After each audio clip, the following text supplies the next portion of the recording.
Danny, I think that's the definition of a hard 4-point on the road with 10 men and an outfield player in goal. You must be delighted with that. Yeah, as disappointed and annoyed I was after the game at Weston-super-Mare 72 hours ago, I couldn't be any more proud of our players tonight. Some very interesting refereeing decisions by Michael Robertson, but let's not go down that route. But the players gave us absolutely everything, and really proud of each and every one of them. And that can easily be forgotten about, couldn't it? It is just 48 hours removed, just over 48 hours removed from a long trip and a disappointing afternoon at Weston-super-Mare. To have to fight for the majority of the game with 10 men, you saw the bodies, a few of the lads on the floor, they're knackered at the end. They really deserved that, didn't they? And they really gave their all. Yeah, you've got to remember as well, Aveley are fourth in the league. You haven't come to a lowly side. Really, really pleased with each and every one of them. And, people are going to say, why I didn't have a goalie on the bench. Well, it's a gamble. They didn't, Aveley.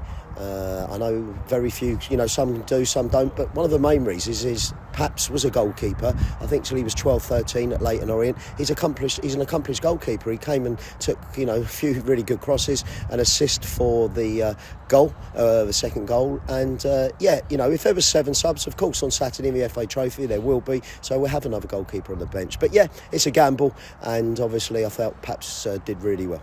It's a good example of decisions changing games, turning it on its head a little bit, having gone 1-0 up through a penalty, which I think was questioned by the home sort of fans as well. But then Reece Charles-Cook was given a red card. Obviously it was a penalty, but there was a few rule changes this summer, wasn't there, about the double jeopardy sort of thing, yellow cards and instead of red cards if you've given a penalty. So was there an explanation, or was that questioned? Well, I think it's something we need to look at on the video, because Michael, who's a real top fella, he felt that he made no attempt to get the ball. I'm led to believe that if he'd made an attempt to get the ball, it would have been a yellow card.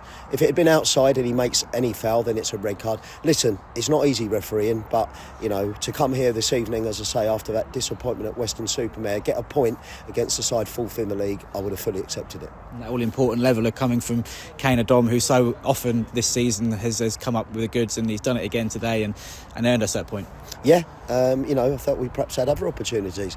I'm going to be biased, aren't I? Danny Scopes, the Aveley manager, top guy, top manager. He probably felt they deserved to win, but I felt in the circumstances we were the better side. We've had draws this season, and sometimes a draw feels like a losing draw, but tonight very much felt like a winning draw. But I must say, at half-time, I said my bit to the boys. I went over to our fans and I said to them, look, in this second half, you can beat our 11th man. And crikey, how good were they? How loud were they?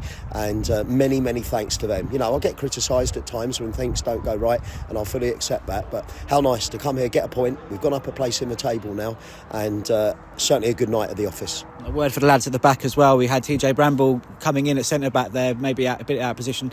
Lucky Bird at the centre of the defence there alongside him was a rock solid. It's easy to say when there's a goalkeeper or an outfield player in goal just to take shots, but we didn't give them that opportunity to create anything, did we? Yeah, no, I felt the whole back four was really good, and obviously Dave Butchin at right back, which was really good as well, Ike. So yeah, everyone was a hero tonight. I'm not going to sing, sometimes I single names out, but I'm not going to tonight. I think we had a lot of heroes at Welling United Football Club, and our fans very much as well. So you mentioned just finally there, Ike Orgy coming in from Gillingham on loan, initial month loan. So again, important for you to fill that gap? Yeah, obviously we've got this problem with Crosley, and Ike's a player I know. He almost signed for me at the previous club, and I think we saw tonight, he's a top player. And many thanks to Andy Hesseltiner at Gillingham for making it happen so quickly, and we very much needed him this evening. Cheers, Danny. Well done tonight. Cheers, guys. Thank you very much.